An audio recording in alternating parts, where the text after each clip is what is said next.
Assalamualaikum. Halo Sobat BK. Semoga tetap semangat belajar ya untuk meraih masa depan yang gemilang. Sobat BK, kali ini saya akan sharing tentang urgensi bimbingan konseling dalam menangani masalah siswa. Sobat BK, pendidikan di sekolah hingga kini masih merupakan sektor yang sangat penting untuk menimba ilmu pengetahuan bagi peningkatan kualitas, pengembangan diri, memaksimalkan potensi diri, dan perubahan perilaku siswa. Melalui aktivitas pendidikan itu pula, setiap siswa diharapkan mampu mendapatkan sejumlah pengetahuan dan kemampuan yang dibutuhkan untuk kelangsungan hidupnya, sesuai dengan potensi, minat, dan bakat yang dimilikinya. Kompetensi yang mereka peroleh dari hasil belajar di lembaga pendidikan dari mulai SD, SMP, SMA hingga perguruan tinggi tersebut diharapkan menjadi modal bagi siswa untuk membantu dirinya dalam menghadapi berbagai masalah kehidupan, sekaligus beraktualisasi demi kepentingan keluarga dan masyarakat sekitarnya. Di sekolah, proses pembelajaran yang ideal tentunya menginginkan adanya kelancaran, baik dalam guru menyampaikan materi ataupun siswa yang menerima materi. Tapi kenyataannya banyak kendala yang dialami siswa yang sering disebut permasalahan atau hambatan dalam belajar. Di sekolah masih banyak kita jumpai adanya permasalahan yang dihadapi oleh siswa. Dengan adanya hambatan tersebut akan mempersulit siswa untuk mencapai hasil belajar yang optimal. Sobat BK, masalah adalah suatu hal yang bisa dialami oleh setiap siswa tanpa terkecuali, baik siswa nakal, siswa pendiam, maupun siswa berprestasi. Namun, siswa bermasalah sering dikonotasikan suatu perilaku siswa yang menyimpang dari aturan sekolah. Siswa bermasalah ini juga sering diartikan sebagai siswa yang nakal. Siswa bermasalah yang dimaksud di sini tidak hanya dibatasi oleh pemahaman siswa yang nakal saja, tetapi banyak macamnya. Sobat BK, masalah-masalah yang dihadapi oleh siswa dapat dikategorikan ke dalam 4 kelompok, yaitu masalah akademik, masalah sosial pribadi, masalah karir, dan masalah keluarga. Yang termasuk dalam masalah akademik adalah keterlambatan akademik, kecepatan siswa dalam menerima pelajaran, kurangnya motivasi belajar, bersikap buruk ketika pembelajaran, masalah kehadiran, yaitu sering bolos atau pulang sebelum jam pelajaran selesai. Yang termasuk masalah-masalah sosial pribadi seperti adanya teman yang tidak disukai, berteman dengan orang yang salah sehingga terpengaruh perilaku yang negatif, masalah kesulitan berkomunikasi, krisis kepercayaan diri, korban teknologi seperti kecanduan game online misalnya, seks bebas, penyalahgunaan alat kontrasepsi, kecanduan minuman keras dan obat-obat terlarang, terlibat tawuran, dan masalah-masalah pelanggaran tata tertib lainnya. Ada juga yang bermasalah dengan guru yang tidak mempunyai landasan pendidikan, sehingga untuk berbicara atau sekedar mengingatkan pun bahasanya berbeda dengan guru yang memiliki landasan pendidikan, sehingga siswa tersebut merasa terganggu, bahkan bisa jadi tidak mau lagi berurusan atau bahkan hanya sekedar berbicara dengan guru tersebut. yang termasuk masalah karir seperti bingung memilih jurusan. Siswa memilih jurusan tidak sesuai dengan minat, bakat, tetapi atas desakan orang tua atau orang dewasa lainnya. Juga siswa SMP yang memilih pendidikan selanjutnya bukan berdasarkan bakat minat yang dimiliki, tetapi atas desakan orang tua atau orang dewasa lainnya. Atau siswa yang lebih memilih bekerja daripada sekolah karena beranggapan bahwa kerja lebih menghasilkan uang, atau beranggapan bahwa sekolah mengeluarkan biaya sehingga membebani orang tua. Yang termasuk masalah keluarga adalah orang tua berpisah, keluarga tidak harmonis, kurangnya komunikasi antar anggota keluarga, pendidikan yang kurang dalam suatu keluarga sehingga anggota yang satu tidak dapat membantu yang lain karena sama-sama tidak menguasainya, atau bahkan seorang anak tersebut sudah ingin untuk menempuh pendidikan dengan serius, tetapi ada beberapa orang tua yang tidak mengizinkan. Nah, itu dia Sobat BK, beberapa contoh masalah yang dihadapi oleh siswa di sekolah yang dapat menghambat proses pembelajaran sehingga tidak berjalan dengan lancar. Di sekolah, upaya untuk menangani siswa yang bermasalah, khususnya yang berkaitan dengan pelanggaran disiplin sekolah, dapat dilakukan melalui dua pendekatan, yaitu pendekatan disiplin dan pendekatan bimbingan dan konseling. Meski memiliki cara yang berbeda, tetapi jika dilihat dari segi tujuannya, pada dasarnya sama, yaitu tercapainya penyesuaian diri atau perkembangan yang optimal pada siswa yang bermasalah. Oleh karena itu, kedua pendekatan tersebut seyogianya dapat berjalan sinergis dan saling melengkapi. Penanganan siswa bermasalah melalui pendekatan disiplin merujuk pada aturan dan ketentuan atau tata tertib yang berlaku di sekolah beserta sanksinya. Tetapi yang harus diingat bahwa sekolah bukan lembaga hukum yang harus mengobrol sanksi kepada siswa yang mengalami penyimpangan perilaku sosial. Sebagai lembaga pendidikan, justru keutamaannya adalah bagaimana usaha menyembuhkan segala penyimpangan perilaku sosial yang terjadi pada para siswa. Oleh karena itu, pendekatan yang kedua perlu digunakan, yaitu pendekatan melalui bimbingan konseling. Seperti yang kita ketahui bahwa bimbingan konseling merupakan suatu proses pemberian bantuan secara terus-menerus dalam perkembangan individu untuk mencapai kemampuan, pemahaman, dan pengarahan diri, penyesuaian diri, serta pemecahan masalah yang dihadapi, sehingga dapat bertindak wajar sesuai dengan tuntutan lingkungannya. Pendekatan dengan bimbingan konseling berbeda dengan pendekatan disiplin yang memungkinkan pemberian sanksi untuk menghasilkan efek jera. Penanganan siswa bermasalah melalui bimbingan konseling justru lebih mengutamakan pada upaya penyembuhan dengan menggunakan berbagai layanan dan teknik yang ada. Sobat BK, layanan bimbingan konseling memiliki 4 bidang ruang lingkup pelayanan, yaitu bidang pengembangan pribadi, yaitu bidang pelayanan yang membantu siswa dalam memahami, menilai, dan mengembangkan potensi dan kecakapan, bakat, dan minat serta kondisi yang sesuai dengan karakteristik kepribadian dan kebutuhan dirinya.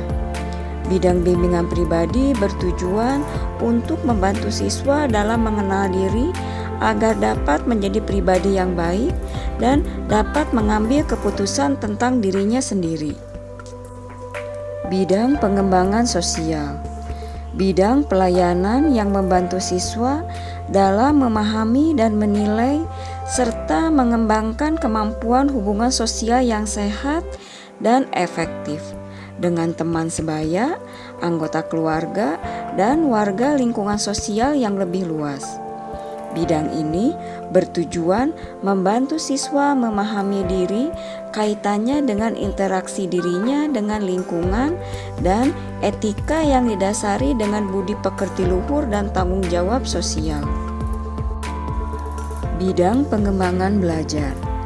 Bidang pelayanan yang membantu siswa mengembangkan kemampuan belajar dalam rangka mengikuti pendidikan sekolah, belajar secara mandiri.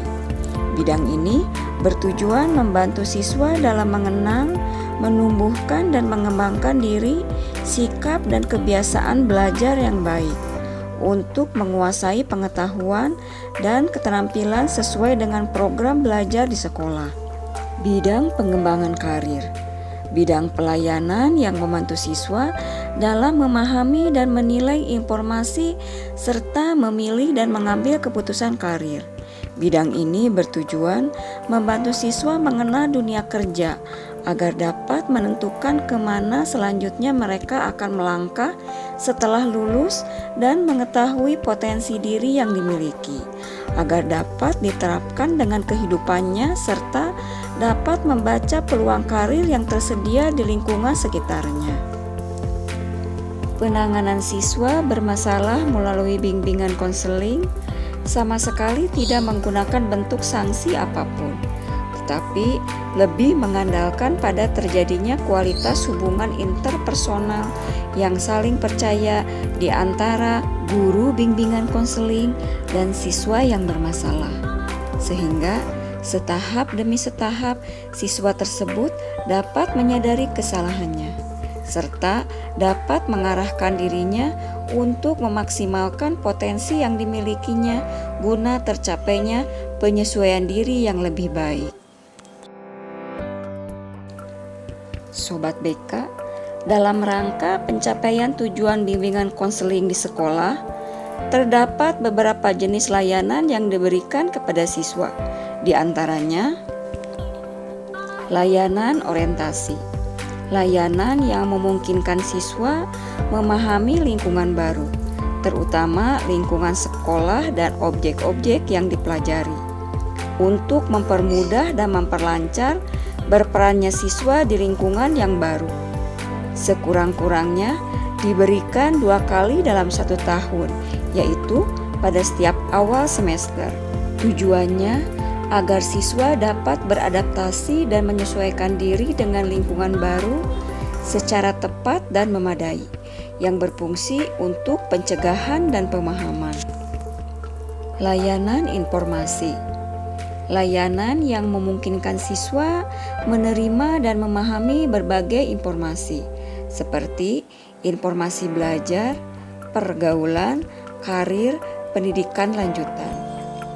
Tujuannya adalah untuk membantu siswa agar dapat mengambil keputusan secara tepat tentang sesuatu dalam bidang pribadi, sosial, belajar maupun karir, berdasarkan informasi yang diperolehnya yang memadai.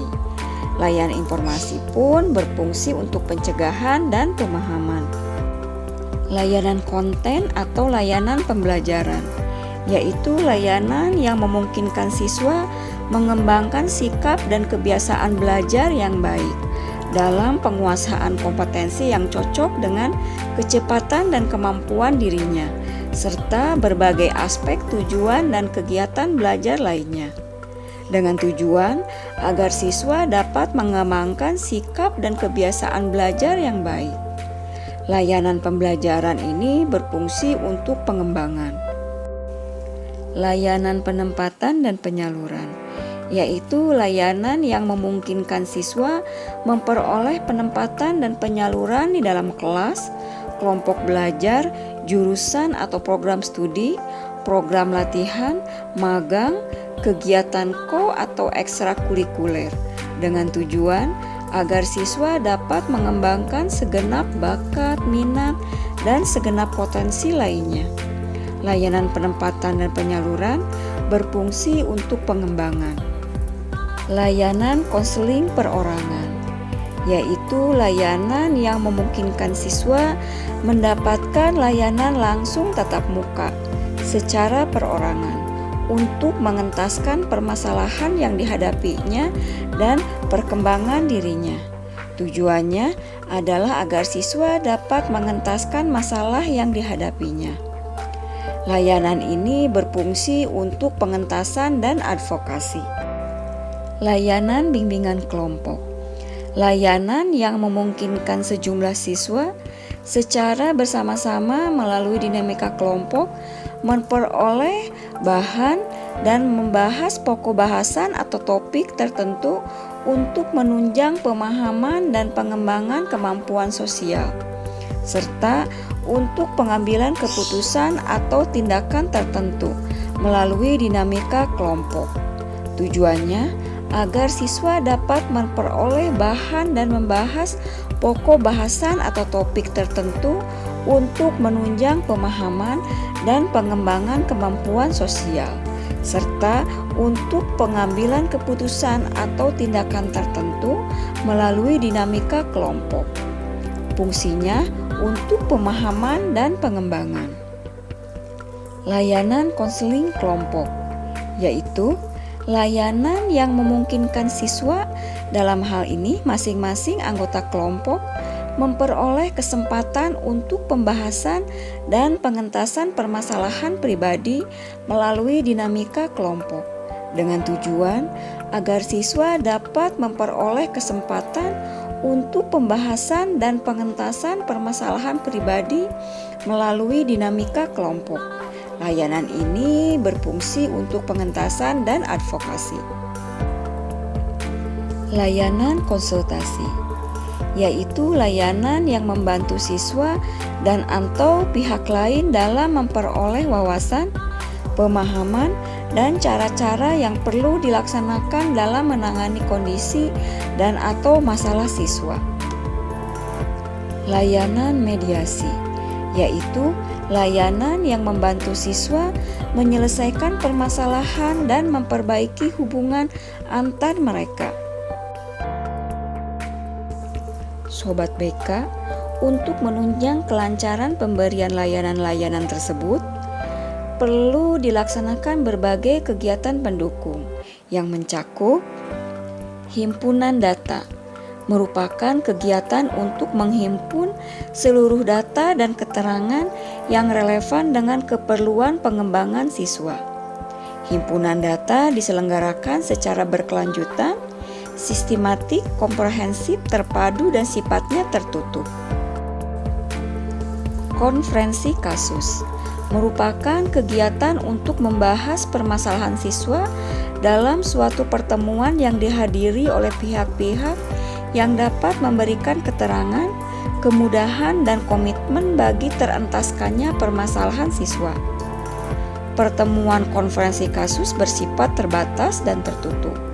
Tujuannya untuk memperoleh keterangan dan membangun komitmen dari pihak yang terkait dan memiliki pengaruh kuat terhadap siswa dalam rangka pengentasan permasalahan siswa. Kunjungan rumah merupakan kegiatan untuk memperoleh data, keterangan, kemudahan, dan komitmen bagi terentaskannya permasalahan siswa. Melalui kunjungan rumah, kerjasama dengan orang tua sangat diperlukan. Tujuannya untuk memperoleh keterangan dan membangun komitmen dari pihak orang tua atau keluarga untuk mengentaskan permasalahan siswa. Alih tangan kasus merupakan kegiatan untuk memperoleh penanganan yang lebih tepat dan tuntas atas permasalahan yang dialami oleh siswa, dengan memindahkan penanganan kasus ke pihak lain yang lebih kompeten. Tujuannya adalah agar siswa dapat memperoleh penanganan yang lebih tepat dan tuntas atas permasalahan yang dihadapinya melalui pihak yang lebih kompeten. Sobat BK, Demikian beberapa layanan dan kegiatan pendukung yang ada dalam kegiatan bimbingan konseling yang dapat digunakan untuk menangani masalah siswa. Kegiatan bimbingan konseling terintegrasi dengan proses pendidikan di sekolah secara keseluruhan dalam upaya membantu para siswa agar dapat mengembangkan atau mewujudkan potensi dirinya secara penuh, baik menyangkut aspek pribadi, sosial, belajar, maupun karir. Dalam pelaksanaannya, kegiatan bimbingan konseling menekankan adanya kolaborasi antara guru bimbingan konseling dengan para personal sekolah lainnya, seperti kepala sekolah, guru-guru, dan staf administrasi, orang tua siswa, dan pihak-pihak terkait lainnya. Demikian sharing kali ini, semoga bermanfaat dan dapat menambah wawasan. Terima kasih. Wassalamualaikum.